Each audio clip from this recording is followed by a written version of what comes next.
À 32 ans, Élise Moreau dirigeait depuis 3 ans le bureau des initiatives pour l'équité étudiante d'une grande université publique américaine. Lorsqu'elle avait accepté ce poste, elle s'était imaginée en train de transformer le campus, de corriger des décennies d'injustice et de faire de l'établissement un modèle national. Elle rêvait de conférences applaudies, de programmes copiés ailleurs et de générations d'étudiants lui écrivant pour lui dire qu'elle avait changé leur vie. Au lieu de cela, un mardi matin, seule dans son bureau encore plongé dans la lumière grise, elle fixait un tableur qui lui donnait la nausée. Les inscriptions masculines avaient chuté de 23% en 5 ans. Les étudiantes représentaient désormais 61% du campus contre 39% d'étudiants. La courbe ne se stabilisait pas. Elle plongeait davantage à chaque semestre. Le doyen Laurent Beaumont avait convoqué une réunion d'urgence. Élise s'y rendit en pensant qu'elle écouterait quelques responsables financiers paniqués, hocherait la tête, puis retournerait préparer son prochain sommet sur le leadership féminin. Mais dès son arrivée, elle comprit que la réunion n'était pas symbolique. Laurent projeta les chiffres sur un écran géant. L'école d'ingénieurs, autrefois composée à 70% d'hommes, n'en comptait plus que 54%. L'informatique était passée de 82 à 65%. Même l'école de commerce, longtemps considérée comme un bastion masculin, enregistrait une baisse continue. Laurent se tourna directement vers elle. « Élise, selon vous, qu'est-ce qui provoque ça ?» Elle répondit avec l'assurance de quelqu'un qui pensait déjà connaître la bonne lecture. « Nous avons rendu le campus beaucoup plus accueillant pour les femmes. Il est naturel que certains hommes se sentent moins au centre. Du point de vue de l'équité, c'est pas forcément une mauvaise chose. » Laurent la fixa sans cligner des yeux.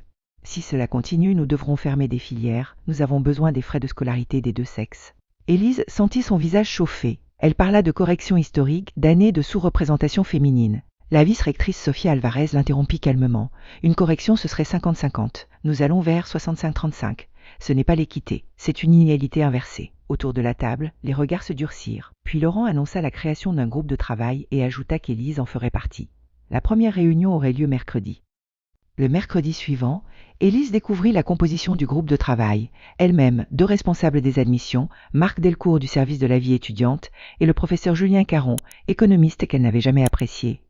Dans les réunions de faculté, Julien parlait peu, mais chaque fois qu'il intervenait, son calme lui donnait une autorité qu'Élise trouvait presque provocatrice. Ils commencèrent par présenter leurs perspectives. Quand vint son tour, Julien sortit plusieurs études imprimées, couvertes de notes. « Je travaille sur cette tendance à l'échelle nationale. La baisse des inscriptions masculines touche tout le pays, mais elle est particulièrement forte dans les établissements ayant mis en place certains types de programmes. » Il regarda Élise en prononçant la dernière phrase. Elle croisa les bras. « Quel type de programme ?» Julien répondit sans hausser la voix. « Les modules obligatoires sur la masculinité et le privilège. Les politiques résidentielles qui traitent les étudiants comme intrinsèquement plus dangereux. Les enseignements ou les réalisations masculines historiques sont systématiquement présentés comme suspectes. » Élise sentit immédiatement la défense monter en elle. Ces programmes sont fondés sur des recherches. Ils visent à créer un environnement plus sûr et plus inclusif. Julien inclina légèrement la tête. « Inclusif pour qui ? Parce que les données suggèrent qu'une part importante de nos futurs étudiants se sent exclue. » Élise répondit que l'inconfort n'était pas une exclusion et que perdre une position centrale n'équivalait pas à subir de la discrimination. À sa surprise, Marc ne la soutint pas. Il expliqua qu'il menait depuis plusieurs mois des entretiens de départ avec des étudiants transférés. Le mot revenant le plus souvent était « indésirable ». Ils avaient le sentiment d'être continuellement présentés comme le problème. Élise répliqua que les hommes commettaient statistiquement davantage de violences et de harcèlement et qu'il fallait reconnaître la réalité. Julien se pencha alors en avant. « Appliqueriez-vous ce raisonnement statistique à d'autres groupes ? Si une origine ethnique était surreprésentée dans les sanctions disciplinaires, accepteriez-vous qu'on traite tous les membres de ce groupe avec davantage de suspicion ?» Élise se sentit prise au piège. Elle déclara que la comparaison était différente, qu'il s'agissait de stéréotypes racistes, tandis que les violences genrées étaient documentées. « Donc le jugement collectif est acceptable lorsqu'il concerne le sexe, mais pas la race ?» demanda Julien. Claire, l'une des responsables des admissions, détourna les yeux. Élise tenta de revenir aux dynamiques de pouvoir systémique. Julien ouvrit alors le manuel d'orientation obligatoire et lut « Les hommes doivent reconnaître leur rôle dans la perpétuation de la culture du viol et déconstruire leur socialisation masculine. » Il leva les yeux. Comment cela ne revient-il pas à les déclarer collectivement coupables ? Élise connaissait cette phrase par cœur. C'était elle qui l'avait rédigée. Elle expliqua qu'il ne s'agissait pas d'une accusation, mais d'un exercice de conscience. Selon elle, les hommes bénéficiaient du patriarcat, qu'ils le veuillent ou non. Leur demander de le reconnaître n'était pas une attaque. Julien répondit qu'exiger d'un garçon de 18 ans qu'il admette avoir profité d'un système qu'il n'avait pas créé, comme condition implicite d'intégration ressemblait bien à une confession. « Ce n'est pas une confession, c'est de l'éducation », insista Élise. « Le mot change, pas les faits », répondit-il. Claire ajouta que l'université surveillait désormais les mentions sur les réseaux sociaux. Des forums entiers de lycéens conseillaient à leurs camarades de ne pas déposer de dossier dans cet établissement. Le ventre d'Élise se serra, mais elle attaqua. « Nous devrions donc adapter nos valeurs à des misogynes anonymes ?» Marc secoua la tête. « J'ai lu ces discussions, ce ne sont pas des militants extrémistes. Ce sont des garçons ordinaires qui ont peur d'être accusés de choses qu'ils n'ont pas faites. » Élise répondit. S'ils ne font rien de mal, ils n'ont rien à craindre. Le silence devint lourd. Julien le brisa. C'est la logique qui a justifié toutes les dérives autoritaires. Rien à cacher, rien à craindre. Je suis surpris de l'entendre de la part d'une responsable de l'équité. Elle comprit qu'elle perdait le débat. Elle changea d'angle et demanda si le confort des étudiantes devait être sacrifié pour équilibrer des chiffres. Julien demanda alors quelles preuves montraient que les étudiantes se sentaient réellement plus en sécurité qu'une décennie auparavant. Les agressions avaient-elles diminué? La santé mentale s'était-elle améliorée? Les enquêtes indiquaient-elles un sentiment de sécurité accru? Élise n'avait pas ces données sous la main. Julien, lui, les avait. Les niveaux d'anxiété et de dépression chez les étudiantes étaient plus élevés qu'il y a 10 ans, malgré la multiplication des ateliers. Claire ajouta que, dans des questionnaires confidentiels, de plus en plus d'étudiantes disaient souhaiter davantage d'hommes sur le campus. Elle percevait le déséquilibre et le vivait mal. Élise minimisa en disant que cela concernait probablement les rencontres amoureuses. Julien répondit, donc les préférences sociales des femmes comptent quand elles veulent plus d'hommes autour d'elles, mais le sentiment d'appartenance des hommes ne compte pas quand ils disent se sentir hostiles ici. Marc conclut d'une voix posée, « Élise, il faut envisager que votre perspective fasse partie du problème que nous essayons de résoudre. » Elle eut l'impression d'être attaquée personnellement. Pourtant personne ne criait. C'était peut-être cela qui rendait la scène plus insupportable. Julien proposa d'examiner les programmes un par un. Il posa sur la table une liste de toutes les initiatives lancées par Élise. La formation des alliés obligeant les hommes à reconnaître leur potentiel de nuisance, les ateliers sur le consentement où les étudiants masculins jouaient presque toujours le rôle de l'agresseur possible, les règles de résidence imposant une formation de sensibilité aux garçons après des plaintes pour bruit, alors que les filles recevaient un simple avertissement, et la formule de financement accordant une priorité aux associations exclusivement féminines. Voir son travail résumé ainsi produisit chez Élise un malaise qu'elle s'empressa de transformer en indignation. Elle défendit chaque dispositif séparément. La formation des alliés, dit-elle, était volontaire. Julien montra qu'elle était pourtant obligatoire pour devenir responsable d'association, assistant de résidence ou chargé de travaux dirigés. Ce n'est pas volontaire, c'est coercitif. Élise répondit que ces postes exigeaient des standards supérieurs, des standards de conformité politique, précisa Julien. Vous demandez aux étudiants d'adopter votre cadre idéologique pour avoir accès à des opportunités. En quoi est-ce différent d'une institution religieuse exigeant une profession de foi? Élise répliqua que ce n'était pas une religion mais de l'éthique. L'éthique selon qui? Votre cadre n'est pas une vérité universelle, c'est une position politique renforcée par le pouvoir administratif. À bout, elle lança. Alors quoi? On ignore le sexisme? On fait comme si tout allait bien? Julien répondit qu'il fallait sanctionner les faits prouvés, pas diagnostiquer une catégorie entière. Il proposa des programmes réellement inclusifs, sans présumer qu'un étudiant était défectueux à cause de son sexe, et sans qualifier de toxique tout comportement masculin adolescent qui ne faisait de mal à personne. Élise répéta que tous les hommes bénéficiaient du patriarcat. Julien lui demanda comment une confession individuelle obligatoire modifiait concrètement ce système. Elle ne le modifie pas, dit-il. Elle crée du ressentiment et pousse les garçons à éviter les lieux où vous détenez du pouvoir sur eux. Élise parla de fragilité masculine. Marc murmura. C'est exactement l'attitude qui détruit nos inscriptions. Vous appelez fragilité une réaction humaine normale au fait d'être stéréotypé. On ne peut pas humilier les gens jusqu'à ce qu'ils soient d'accord avec nous. Claire révéla alors que 4 enseignants hommes avaient quitté l'université en 2 ans en citant le climat du campus. Ils se sentaient continuellement soupçonnés, surveillés dans leurs cours et exposés à des plaintes de mauvaise foi facilitées par le vocabulaire des politiques internes. Élise savait qu'ils étaient partis. Elle ignorait pourquoi. Julien expliqua ensuite pourquoi il avait été choisi pour ce groupe. 3 ans plus tôt, une étudiante avait déposé contre lui une plainte au titre des règles de discrimination sexuelle. Son prétendu acte hostile consistait à avoir proposé, dans un cours sur l'écart salarial entre les sexes, une étude contestant certaines méthodes utilisées dans les chiffres les plus souvent cités. Il n'avait pas imposé de conclusion. Il avait présenté plusieurs lectures. La plainte avait finalement été classée, mais il avait dû traverser une enquête officielle. « Savez-vous ce que cela fait à un professeur » demanda-t-il. Élise répondit que les protections étaient nécessaires. Elles le sont. Mais quand la procédure elle-même devient la punition, n'importe quel homme peut être soumis à une enquête parce qu'une personne se sent offensée par une idée. Élise déclara qu'il valait mieux protéger trop que pas assez. Julien la regarda longuement. Sommes-nous vraiment en train de protéger ou créons-nous un climat de suspicion qui blesse tout le monde, y compris les femmes? Marc expliqua que les étudiantes qu'il rencontrait étaient surtout préoccupées par les stages, la dette, l'emploi et les perspectives professionnelles. Pourtant, l'université leur proposait principalement des ateliers sur les microagressions et la sécurité émotionnelle. Il y avait un décalage profond entre leurs besoins et les programmes. Élise eut la sensation d'être encerclée. Donc tout ce que j'ai construit est mauvais, toute la progression accomplie. Julien adoucit sa voix. Quelle progression précisément? Quels résultats mesurables se sont améliorés? Elle cita l'augmentation des signalements, le nombre de femmes dans les postes de responsabilité et la sensibilisation générale. Julien demanda si les incidents avaient réellement diminué ou si l'université avait simplement abaissé le seuil de ce qu'elle appelait harcèlement. Élise ne disposait d'aucune donnée claire. Quant au poste de responsabilité, Julien demanda s'il résultait du mérite ou de quotas. Élise défendit l'action positive.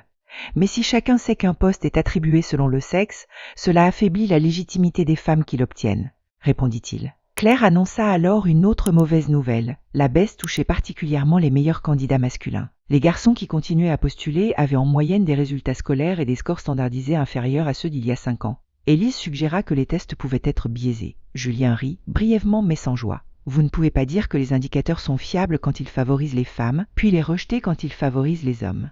Marc ajouta que l'université sélectionnait désormais soit des garçons apathiques, soit des étudiants extrêmement conformistes, pas ceux capables de discuter et de remettre en question les idées de bonne foi. La réunion continua plus d'1 heure, et chaque défense d'Élise semblait ouvrir une nouvelle faille. À un moment, Julien lui demanda directement « Aimez-vous réellement les hommes en tant que catégorie ?» Elle recula comme s'il venait de l'insulter. Quel genre de question est-ce ? Une question pertinente. Tout ce que vous avez construit semble reposer sur l'idée que les hommes sont des femmes défectueuses, que la masculinité est un problème à corriger plutôt qu'une expression naturelle de la diversité humaine. Élise répondit que la masculinité actuelle produisait violence, domination et agressivité. Julien demanda combien d'hommes étaient réellement violents. Très peu selon les chiffres, mais tous étaient traités comme potentiellement dangereux. Il appela cela un préjugé classique. Élise tenta d'expliquer l'intersectionnalité, les structures et le pouvoir collectif. Julien lui demanda alors si les garçons pauvres, sans père, en difficulté dans des écoles peu adaptées à leur manière d'apprendre, et mourant par suicide à un taux 4 fois supérieur à celui des filles, possédaient réellement un pouvoir structurel. Oui, parce qu'il reste des hommes dans une société patriarcale, répondit-elle. Donc même lorsqu'ils souffrent davantage, selon presque tous les indicateurs, ils restent privilégiés. Élise dit que le privilège ne se mesurait pas au sentiment. Julien montra la courbe des inscriptions. Pourtant, ce sont bien leurs sentiments d'exclusion qui déterminent leur décision de ne pas venir ici. Marc ramena le groupe au concret. Le doyen exigeait des recommandations en 1 mois. Julien proposa un audit complet des programmes d'Élise. Claire voulait réviser les supports d'orientation. Marc suggéra des réseaux de mentorat et d'accompagnement spécifiquement destinés aux hommes. Élise s'y opposa aussitôt. Nous ne pouvons pas créer des programmes réservés aux hommes. Cela viole nos principes d'équité. Julien répondit froidement. Nous avons 17 programmes réservés aux femmes, femmes ingénieures, femmes en affaires, initiatives de leadership féminin, et j'en passe. Élise rappela qu'il corrigeait une sous-représentation historique. Les hommes sont désormais sous-représentés sur ce campus, dit-il. Elle insista que ce n'était pas pareil. Julien demanda pourquoi, précisément et logiquement. Elle ne trouva aucune réponse qui ne ressemble pas à une contradiction. Claire proposa un recrutement ciblé auprès des lycéens, notamment dans les filières où ils étaient minoritaires, comme l'éducation et les soins infirmiers. Julien anticipa l'objection d'Élise. Recruter des femmes en ingénierie corrige l'inégalité, mais recruter des hommes en éducation renforcerait les stéréotypes. Les hommes ne représentaient que 23% des étudiants en éducation, tandis que les femmes étaient 31% en ingénierie. Les chiffres lui donnaient tort, et elle détestait leur froideur. À la fin de la réunion, les tâches furent distribuées comme si la décision avait déjà été prise. Élise devait réécrire les documents d'orientation, retirer les formulations genrées assimilant les étudiants à une culpabilité collective et concevoir des activités présentées comme inclusives pour tous. Elle sortit du bâtiment avec l'impression qu'on lui avait demandé de démolir de ses propres mains l'œuvre à laquelle elle avait consacré 3 ans. Dans son bureau, le soir, elle rédigea un long courrier au doyen Laurent. Elle y dénonçait une capitulation devant la fragilité masculine, accusait le groupe de travail de détourner l'université de sa mission et prédisait que les étudiantes paieraient le prix de ce recul. Elle relut 3 fois le message, le curseur posé sur envoyer. Puis elle ferma la fenêtre. Elle savait comment chaque phrase serait reçue après les débats de la journée. À la réunion suivante, Julien arriva avec un dossier épais contenant des témoignages recueillis sur les forums de lycéens et d'anciens étudiants. Il les lut lentement. Chaque séance d'orientation ressemblait à une accusation. Je voulais étudier l'informatique, pas m'excuser d'être né garçon. Puis, la formation des assistants de résidence m'a fait comprendre qu'ils me considéraient déjà comme un prédateur potentiel. J'ai demandé mon transfert après un semestre. Un 3e écrivait « J'ai été signalé parce qu'une question posée dans un groupe de travail avait mis une étudiante mal à l'aise. Aucune sanction officielle, mais après cela, tout le monde me regardait différemment. » Élise affirma qu'il pouvait s'agir d'exemples sélectionnés pour soutenir une conclusion. Julien posa le dossier devant elle. 47 témoignages similaires, provenant uniquement d'étudiants ayant quitté notre université. Marc avait mené ses propres entretiens avec 12 garçons encore inscrits. La plupart disaient garder la tête baissée, éviter les discussions en classe sur les sujets liés au genre, refuser de rester seul avec des étudiantes et se tenir à l'écart des associations où un geste maladroit pouvait être interprété comme une faute. Élise qualifia cela de paranoïa. Marc lui demanda si ce n'était pas plutôt une évaluation rationnelle du risque dans l'environnement qu'ils avaient créé. Claire présenta ensuite les tendances des candidatures. Les demandes d'informations venant de garçons avaient chuté de 31% en 1 an. Les lycéens intéressés, mais n'ayant finalement pas postulé, décrivaient un campus hostile aux garçons ordinaires, trop politisé et obligeant chacun à marcher sur des œufs. Élise répondit qu'il ne voulait pas d'étudiants incapables de respecter autrui. Julien répliqua qu'elle confondait désaccord et irrespect, croissance intellectuelle et examen permanent de pureté idéologique. Marc présenta ensuite les données de santé mentale. Les étudiants signalaient davantage d'isolement et de dépression qu'il y a 5 ans, mais ils utilisaient moins les services psychologiques. Lorsqu'on leur demandait pourquoi, ils disaient ne pas faire confiance aux centres de conseil. Les formulaires d'accueil contenaient des questions sur les attitudes masculines toxiques. Et plusieurs thérapeutes avaient publiquement décrit la masculinité traditionnelle comme intrinsèquement pathologique. Élise avait participé à la création de ces formulaires. Elle avait cru élaborer un outil complet permettant d'identifier les schémas dangereux. Julien lui demanda ce qu'elle penserait d'un centre interrogeant systématiquement les membres d'un groupe ethnique sur leur attitude culturelle problématique ou les femmes sur leurs traits féminins malsains. Elle aurait dénoncé une discrimination. Pourquoi serait-ce différent ici ? Afin de ne pas continuer à parler à la place des principaux concernés, Julien proposa d'inviter des étudiants. La réunion suivante accueillit 3 garçons qui avaient failli partir et 2 autres qui avaient été transférés avant de revenir. Élise s'était préparée à rencontrer des jeunes hostiles, amers ou incapables d'introspection. Ils étaient calmes, articulés et manifestement blessés. Le premier raconta qu'une professeure de sociologie avait déclaré que son opinion comptait moins à cause de sa position sociale. Le deuxième avait été exclu d'un groupe d'études parce que les filles disaient se sentir plus à l'aise sans hommes. Le troisième avait cessé de lever la main après qu'un enseignant eut félicité une étudiante pour une idée identique à celle qu'il avait exposée 5 minutes plus tôt, ajoutant qu'il était important d'entendre des voix diverses. Élise leur demanda s'ils n'avaient jamais envisagé qu'ils étaient simplement trop sensibles. Les visages se figèrent, l'un répondit avec une politesse douloureuse. « Madame, si des femmes disaient se sentir exclues et que nous répondions qu'elles sont trop sensibles, comment appelleriez-vous cela ?» Élise déclara que les femmes subissaient une véritable discrimination. Et nous, non. Être présumés dangereux, voir nos idées rejetées à cause de notre sexe et être exclus d'opportunités, ce n'est pas de la discrimination. Elle tenta d'expliquer la différence entre structure et expérience individuelle. Il l'interrompit sans agressivité. « Je connais la théorie. J'ai suivi votre orientation obligatoire. Mais la théorie ne change pas le fait que je me sens indésirable dans ma propre université. » Pour la première fois, Élise ne trouva pas immédiatement de réponse. Un autre étudiant expliqua qu'il était arrivé sur le campus enthousiaste, prêt à être confronté à des idées difficiles. Mais au lieu d'être défié intellectuellement, il avait le sentiment d'être constamment jugé moralement, comme s'il devait prouver qu'il faisait partie des bons hommes. Julien lui demanda de préciser. Chaque homme ici a l'impression d'être en période probatoire. Une accusation même fausse peut détruire votre réputation. Alors on se retire, on se tait, on ne prend plus de risques. C'est l'opposé de l'éducation. Claire demanda ce qui les aiderait réellement à se sentir accueillis. Les réponses furent d'une simplicité presque humiliante pour les responsables assis autour de la table. Être traités comme des individus plutôt que comme des représentants de leur sexe, ne pas être présumés coupables, disposer de quelques programmes reconnaissant aussi leurs difficultés et ne plus avoir à présenter des excuses pour le simple fait d'exister. Lorsqu'ils quittèrent la salle, Élise resta silencieuse quelques secondes. Puis, elle se raccrocha à son dernier refuge, ces garçons ne représentaient qu'une perspective. Qu'en était-il des femmes qui, grâce à ces initiatives, se sentaient enfin en sécurité? Marc avait anticipé la question. Il avait interrogé un échantillon aléatoire de 200 étudiantes. La plupart ne se sentaient pas significativement plus en sécurité qu'elles ne pensaient l'avoir été 10 ans auparavant. Certaines expliquaient que l'insistance constante sur le danger, la vulnérabilité et la victimisation augmentait leur anxiété. Plusieurs estimaient clairement que l'université avait dépassé l'équilibre. Marc fit glisser les résultats jusqu'à Élise. Une phrase l'arrêta. « Je veux être traitée comme une adulte capable, pas comme une victime fragile nécessitant une protection constante. » Julien revint alors à la question des résultats. Il accepta pour les besoins de la discussion toutes les prémices d'Élise. Le patriarcat existait, les hommes possédaient un pouvoir structurel et les femmes avaient besoin de soutien. Mais quelles mesures avaient réellement démantelé ce pouvoir ou renforcé les femmes de manière vérifiable? Élise évoqua encore son initiative de leadership féminin. Julien avait vérifié les chiffres. 150 participantes diplômées en 3 ans, seulement 12 occupant ensuite un véritable poste de direction, soit 8%. Elle répondit que le leadership demandait du temps. Julien reconnut la possibilité, mais souligna les dépenses considérables consacrées à des ateliers produisant surtout un sentiment temporaire de valorisation, tandis que les obstacles concrets, garde d'enfants, emploi du temps rigide, manque de réseau professionnel et accès insuffisant aux stages, restaient sans réponse. Claire confirma que les étudiantes réclamaient des contacts d'employeurs et des compétences pratiques, pas davantage de slogans sur l'empowerment.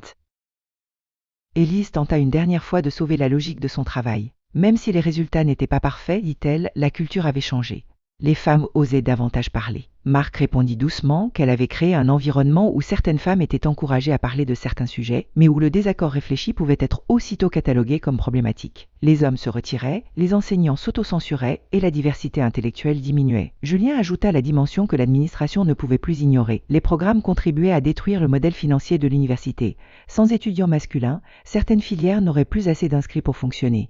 Élise accusa le groupe de placer l'argent au-dessus de la sécurité. Julien rejeta ce choix binaire. Nous pouvons avoir les deux. Aujourd'hui, nous n'avons ni équilibre financier ni amélioration du bien-être. Les inscriptions baissent et l'anxiété augmente. Le groupe rédigea ses recommandations. Élise fut mise en minorité sur presque tous les points. Les modules obligatoires seraient révisés afin d'éliminer la culpabilité liée au sexe.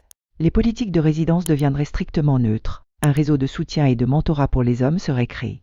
Tous les financements des associations étudiantes seraient audités selon des critères réellement symétriques. Les procédures disciplinaires seraient revues afin de garantir une procédure équitable, sans diminuer la possibilité de signaler des comportements graves. Enfin, une nouvelle campagne de communication présenterait l'université comme un lieu d'accueil pour tous les étudiants. Élise rédigea un rapport minoritaire. Elle y répétait que le campus risquait d'abandonner les femmes pour rassurer les hommes, que le langage neutre masquait les rapports de pouvoir et que l'idée même de programme masculin légitimait un retour en arrière. Le document fut enregistré, puis pratiquement ignoré. Lorsqu'elle commença à réécrire le manuel d'orientation, chaque phrase supprimée lui sembla être une capitulation.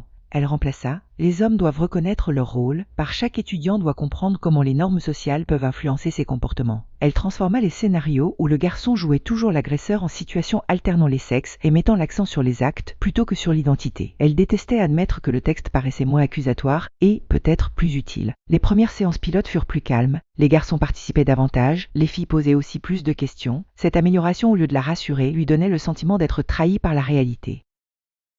6 mois plus tard, Élise se retrouva dans une nouvelle réunion avec le doyen, Laurent, Sophia, Marc, Claire et Julien. Les premiers chiffres d'admission venaient d'arriver, les candidatures masculines avaient augmenté de 12%, les candidatures féminines étaient restées stables, l'université n'avait donc pas attiré plus de garçons en repoussant les filles, elle avait simplement cessé d'en perdre autant.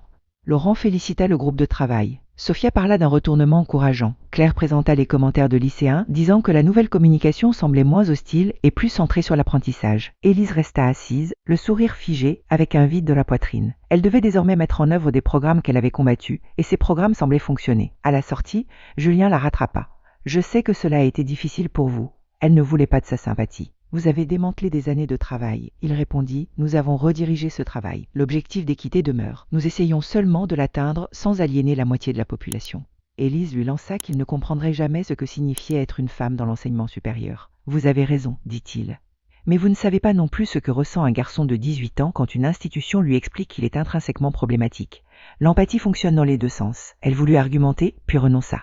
Elle était épuisée d'avoir tort pendant les réunions, d'inventer des défenses pour des programmes sans résultat et de prétendre que la disparition progressive des étudiants constituait une victoire. Elle repensa aux garçons du panel, à leur retenue, à leur manière presque prudente de décrire leur douleur. Elle les avait d'abord soupçonnés d'exagérer parce que leur expérience ne rentrait pas dans son cadre. Le soir, elle rouvrit tous les dossiers. Cette fois, elle ne chercha pas une faiblesse méthodologique pouvant sauver sa position. Marc avait raison sur la santé mentale, Julien avait raison sur l'inefficacité des programmes, Claire avait raison sur les attentes des étudiants, les femmes demandaient des stages, de la flexibilité et des réseaux, les hommes demandaient de ne pas être traités comme des suspects.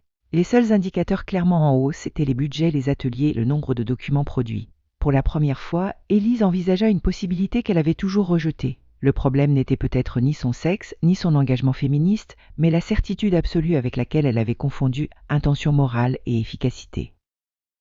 Cette nuit-là, Élise parcourut les archives des 3 années précédentes. Elle retrouva les présentations triomphales où elle annonçait que le campus devenait plus inclusif, les photos de groupes souriants, les brochures remplies de mots comme sécurité, transformation, courage et déconstruction. Elle compara ces images aux résultats, hausse de l'anxiété, baisse de l'engagement masculin, départ d'enseignants, diminution des candidatures de haut niveau, absence de réduction clairement mesurable des incidents. Elle avait bâti un empire de bonnes intentions aux conséquences terribles. Elle avait traité de jeunes hommes comme des problèmes à résoudre plutôt que comme des personnes à former. Elle avait recherché la sécurité par l'exclusion au lieu de l'inclusion et mesuré le succès par le vocabulaire employé plutôt que par les vies améliorées. Cela ne signifiait pas que le harcèlement n'existait pas, que les femmes n'avaient jamais été discriminées ou que toutes ses convictions étaient fausses. Mais son approche avait échoué et elle avait refusé de le voir parce qu'admettre l'échec lui semblait équivalent à trahir la cause. Les mois suivants, plusieurs programmes furent discrètement supprimés ou profondément modifiés. Le mentorat masculin associait des étudiants isolés à des enseignants et à des diplômés. Contrairement aux craintes d'Élise, il ne devint pas un club hostile aux femmes. On y parlait de réussite scolaire, de santé mentale, de carrière, de responsabilité et de relations respectueuses. Les ateliers de consentement devinrent plus concrets, centrés sur la communication, les limites et les comportements observables. Les étudiantes ne disparurent pas des associations de leadership, elles reçurent davantage d'aide pour les stages, les horaires et le réseautage professionnel. Les politiques de résidence appliquèrent les mêmes sanctions aux mêmes comportements, quel que soit le sexe. Peu à peu, les étudiants participèrent davantage aux débats en classe. Les plaintes graves continuaient d'être traitées, mais les désaccords académiques étaient moins facilement transformés en procédures disciplinaires. Le campus ne devint pas parfait, il devint simplement moins tendu. Élise était toujours directrice des initiatives d'équité, mais le mot équité avait changé de sens. Autrefois, il signifiait pour elle corriger les rapports de pouvoir selon un schéma déjà établi. Désormais, il commençait à signifier vérifier qui souffrait réellement, écouter les personnes concernées et appliquer des principes cohérents, même lorsque les bénéficiaires ne correspondaient pas à l'image attendue de la vulnérabilité. Le changement le plus difficile ne fut pas administratif, il fut intime. Pendant des années, Élise avait été récompensée pour parler avec certitude. Ses conférences reposaient sur des affirmations fortes, ses ateliers sur des réponses claires et son autorité sur l'idée qu'elle possédait le vocabulaire permettant de comprendre ce que les autres vivaient. Maintenant, dans les réunions, elle restait parfois silencieuse. Elle écoutait les étudiants jusqu'au bout. Elle demandait des données avant d'annoncer une solution. Lorsque quelqu'un disait se sentir exclu, elle essayait de ne plus décider d'avance si son identité rendait ce sentiment légitime. Cela lui semblait humiliant. Par moments, elle se demandait si elle grandissait ou si elle ne faisait que perdre. Un après-midi, elle assista discrètement à une séance du nouveau programme de mentorat masculin. Un étudiant en soins infirmiers expliqua qu'il était le seul homme dans plusieurs cours et qu'on plaisantait constamment sur sa présence. Un autre, futur instituteur, disait devoir justifier pourquoi il souhaitait travailler avec de jeunes enfants, comme si sa vocation était suspecte.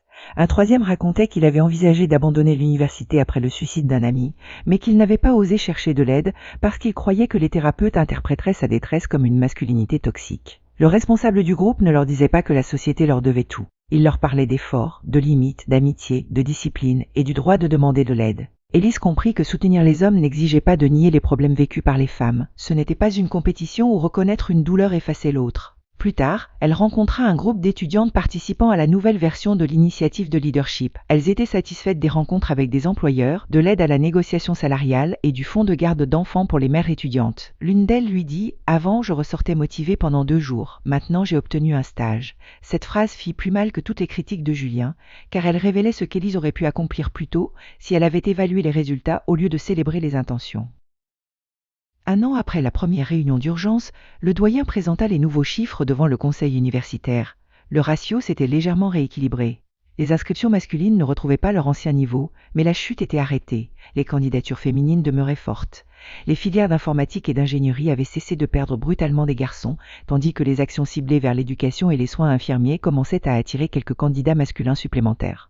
Les enquêtes de climat montraient une baisse modeste du sentiment d'hostilité chez les hommes et aucune diminution significative du sentiment de sécurité chez les femmes. Plus surprenant encore, l'anxiété liée au message institutionnel sur le danger avait légèrement diminué chez les étudiantes. Laurent parla d'un progrès encore fragile. Julien rappela que les données devaient être suivies dans le temps. Marc insista pour que les services de santé mentale continuent à revoir leurs pratiques. Claire annonça que les lycéens décrivaient désormais l'université comme exigeante mais accueillante au lieu de la qualifier de tribunal idéologique. Élise fut invitée à présenter la nouvelle philosophie du bureau de l'équité. Elle s'avança vers le pupitre avec les notes d'un discours qu'elle avait réécrit 6 fois. Elle aurait pu prétendre que tout cela faisait partie de son plan. Elle aurait pu récupérer le succès en changeant simplement le vocabulaire. Mais devant les administrateurs, les enseignants et quelques représentants étudiants, elle choisit une phrase qu'elle n'aurait jamais pu prononcer 1 an plus tôt. Nous avons commis des erreurs parce que nous avons parfois confondu la protection de certains étudiants avec la suspicion envers d'autres. Elle expliqua que l'équité ne pouvait pas dépendre d'une hiérarchie fixe des souffrances. Une politique juste devait répondre aux actes, aux besoins et aux résultats, pas assigner automatiquement la culpabilité ou l'innocence selon le groupe. Elle reconnut que certaines initiatives avaient été conçues avec de bonnes intentions, mais avaient produit exclusion, méfiance et désengagement. Elle affirma également que les protections contre les agressions resteraient essentielles et que l'amélioration de la procédure ne signifiait pas l'abandon des victimes. Son discours n'était ni une conversion spectaculaire, ni une répudiation totale de ses convictions. C'était un aveu plus difficile. Elle avait eu partiellement raison sur certains problèmes et profondément tort sur plusieurs solutions. À la fin, les applaudissements furent modérés. Pourtant, pour la première fois, elle ne chercha pas une ovation. Elle voulait seulement que les prochains chiffres disent la vérité. Après la présentation, une étudiante s'approcha d'Élise dans le couloir. Elle faisait partie de celles qui avaient autrefois participé aux ateliers sur la culture du viol. Elle confia que ces séances lui avaient donné des mots pour décrire une expérience difficile, et qu'elle ne voulait pas que l'université oublie les femmes ayant besoin d'aide. Élise lui promit que cela n'arriverait pas. Quelques minutes plus tard, un étudiant du panel vint la saluer. C'était celui qui avait déclaré que tous les hommes se sentaient en probation. Il lui dit que l'atmosphère s'était améliorée, même s'il restait prudent. « Je ne demande pas que vous soyez d'accord avec nous sur tout, » précisa-t-il. « Je veux simplement que vous croyiez que notre expérience peut être réelle. » Élise répondit qu'elle essayait désormais de le faire. Cette journée résuma le problème qu'elle avait autrefois refusé de voir. Deux souffrances pouvaient exister en même temps. Une femme pouvait avoir besoin de protection après une agression. Un homme pouvait craindre une accusation injuste. Prendre au sérieux, l'une ne nécessitait pas de ridiculiser l'autre. L'université devait être capable de juger chaque situation sur les faits. Dans son ancien cadre, Élise aurait cherché immédiatement quelle expérience possédait la priorité structurelle. Maintenant, elle se demandait quelles règles permettraient de protéger les deux personnes avec dignité. Julien la rejoignit près de l'ascenseur. Il ne souriait pas comme un homme ayant gagné une bataille. C'était un discours courageux, dit-il. Élise répondit « Ne vous habituez pas à m'entendre le reconnaître ». Il rit, puis il lui rappela qu'il existait encore des désaccords importants entre eux. Elle le savait.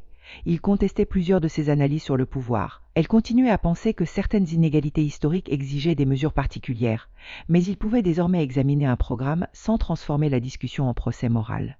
Julien lui confia qu'il n'avait jamais voulu supprimer son bureau. Il voulait l'obliger à devenir fidèle à son nom. L'équité qui ne s'applique qu'aux personnes que nous avons décidé de voir comme vulnérables n'est qu'un favoritisme bien intentionné, dit-il. Cette phrase resta avec elle. Pendant longtemps, elle avait cru que l'égalité consistait à corriger le passé en redistribuant l'attention. Elle comprenait maintenant qu'en figeant éternellement les catégories, on pouvait ne pas voir un déséquilibre nouveau jusqu'à ce qu'il devienne une crise. Pourtant, l'acceptation ne fut ni rapide ni confortable. Dans certains cercles professionnels, les nouvelles orientations d'Élise furent perçues comme une trahison. D'anciennes collègues lui reprochèrent de normaliser la fragilité masculine et de détourner des ressources rares. Sur les réseaux sociaux, des militants l'accusèrent d'avoir cédé aux chiffres plutôt que de défendre des principes. D'autres, à l'inverse, voulurent faire d'elle une héroïne ayant enfin rejeté tout féminisme. Elle refusa ces deux récits. Elle n'avait pas découvert que les femmes n'avaient jamais été discriminées, ni que tous les hommes étaient innocents. Elle avait découvert quelque chose de plus dérangeant. Une cause juste pouvait produire des politiques injustes lorsque ses défenseurs se croyaient incapables d'erreur. Les données n'avaient pas détruit ses valeurs, elles avaient révélé qu'elle les appliquait de manière sélective. Lorsqu'elle préparait désormais un programme, elle imposait 3 questions à son équipe. Quel problème mesurable tentons-nous de résoudre? Quelle preuve montrera que la solution fonctionne? Quels étudiants risquons-nous de blesser involontairement? Ces questions ralentissaient le travail, mais empêchaient les slogans de remplacer l'analyse. Le Bureau de l'équité lança un dispositif ouvert à tous les étudiants de première génération, sans présumer que leur sexe déterminait leurs besoins. Il finança un soutien scolaire dans les matières où les garçons décrochaient et un réseau professionnel dans les filières où les femmes restaient minoritaires. Il conserva des espaces confidentiels pour les victimes de violences, tout en réformant les enquêtes, afin que la preuve, la confidentialité et la défense soient garanties. Les résultats n'étaient pas parfaits. Certains étudiants critiquaient encore les politiques. Des conflits apparaissaient. Mais les discussions n'étaient plus organisées autour d'une seule catégorie automatiquement coupable et d'une autre automatiquement fragile. Élise découvrit qu'un campus réellement inclusif était moins satisfaisant idéologiquement qu'un campus construit autour d'un récit simple. Il fallait supporter l'ambiguïté, vérifier les affirmations et parfois aider une personne que son ancien cadre aurait classée parmi les privilégiés. C'était beaucoup plus difficile que d'organiser un sommet, de prononcer un discours ou de publier une brochure.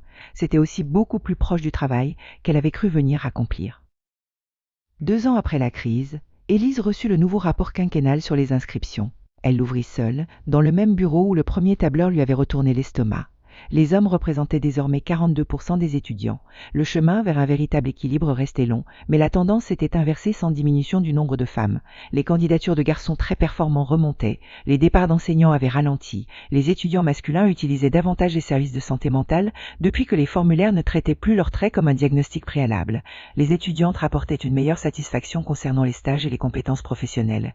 Les signalements d'agressions graves n'avaient pas été étouffés par la réforme des procédures. Au contraire, les dossiers étaient mieux documentés et traités plus rapidement, car le système distinguait davantage les incidents sérieux des conflits ordinaires. Élise resta longtemps devant les chiffres. Autrefois, elle aurait cherché à attribuer chaque amélioration à une théorie. Cette fois, elle ressentit surtout de la gratitude envers les personnes qui avaient refusé de la laisser détourner les yeux. Laurent qui avait appelé la baisse une crise, Sophia qui avait nommé l'inégalité inversée, Claire qui avait apporté les données des candidatures, Marc qui avait écouté les étudiants, Julien qui avait posé les questions qu'elle considérait comme hostiles, et surtout les garçons du panel, assez courageux pour raconter leur expérience devant une femme qui les avait d'abord traités comme trop sensibles. Elle savait qu'elle ne pourrait jamais effacer les étudiants partis, les enseignants découragés ou les jeunes ayant intériorisé qu'ils étaient un danger avant même d'avoir agi. Elle pouvait seulement empêcher que le mécanisme continue. Dans son rapport annuel, elle écrivit que l'équité ne devait pas être jugée selon la noblesse du langage ou la pureté des intentions, mais selon la capacité d'une institution à permettre à chaque personne d'apprendre sans être réduite à son identité. Elle hésita avant d'ajouter une dernière phrase. Lorsqu'un groupe commence à fuir, notre première responsabilité n'est pas de lui expliquer pourquoi son malaise est illégitime, mais d'écouter ce que son départ révèle sur nous. Elle relut la phrase, pensa au courrier furieux qu'elle n'avait jamais envoyé, puis sauvegarda le document. Élise ne prétendit jamais avoir vu la lumière en une seule réunion. Elle continuait à croire que les être pris au sérieux. Quand les hommes avaient exprimé le leur, elle l'avait appelé fragilité. Elle avait demandé aux étudiants d'examiner leurs préjugés tout en refusant d'examiner les siens. Elle avait dénoncé les stéréotypes, puis justifié ce qu'elle jugeait politiquement utile. Les inscriptions avaient fini par rendre visible ce que les discours dissimulaient. Les garçons ne manifestaient pas devant son bureau. Ils ne lançaient pas de campagne spectaculaire. Ils partaient simplement. Ils choisissaient d'autres universités, des formations professionnelles ou aucun cursus. Leur silence avait été interprété comme une preuve qu'ils n'avaient pas besoin d'aide, jusqu'au jour où les filières, les finances et la vie sociale du campus avaient commencé à se fissurer. C'était peut-être la leçon la plus dure, les personnes qui se sentent durablement méprisées ne demandent pas toujours une réforme. Elles s'en vont. Et lorsqu'une institution célèbre leur départ comme une correction historique, elle peut mettre des années à comprendre qu'elle est en train de fabriquer une nouvelle injustice. Désormais, lorsqu'un collègue utilisait le mot inclusif, Élise demandait « Qui risque de ne pas se reconnaître dans ce que nous proposons ?» Lorsqu'on lui présentait une mesure destinée à protéger un groupe, elle demandait comment éviter qu'elle ne présume la culpabilité d'un autre. Et lorsqu'elle ressentait l'ancienne certitude monter en elle, elle se rappelait la salle du groupe de travail, les 47 témoignages, les 200 étudiantes, les 12 réussites sur 150, et cette courbe qui descendait semestre après semestre. Peut-être que grandir ressemblait à perdre, parce qu'il fallait abandonner l'image flatteuse de soi-même. Peut-être que l'humilité n'était pas un renoncement, mais la condition nécessaire pour enfin aider les gens réels, plutôt que ceux imaginés par une théorie. Un matin de rentrée, Élise traversa le campus pendant que les nouveaux étudiants cherchaient leur bâtiment. Elle remarqua un groupe de garçons et de filles autour d'un stand d'orientation. Aucun ne récitait une confession. Une animatrice leur parlait de respect mutuel, de consentement, de recours disponible et de responsabilité individuelle. Les scénarios ne désignaient pas un sexe comme agresseur automatique. Les étudiants discutaient, contestaient parfois, posaient des questions. Un garçon demanda comment aider un ami accusé à tort sans décourager une victime de parler. Une fille demanda comment soutenir une camarade tout en laissant l'enquête établir les faits. L'animatrice répondit qu'une communauté mature devait être capable de faire les deux, offrir de l'aide sans rendre un verdict avant l'épreuve. Élise resta quelques instants à distance. 2 ans auparavant, elle aurait jugé ce langage trop prudent, insuffisamment radical. Aujourd'hui, elle y entendait quelque chose qu'elle avait longtemps sacrifié, la confiance dans la capacité des étudiants à devenir responsables sans être humiliés. Près de la bibliothèque, elle croisa le jeune homme qui s'était senti exclu du groupe d'études. Il était maintenant tuteur pour les étudiants de première année. Il lui annonça qu'il préparait une candidature en master et qu'il avait choisi de rester dans l'université. « Je ne pensais pas dire cela un jour, mais je me sens chez moi ici », confia-t-il. Élise ressentit une joie mêlée de honte.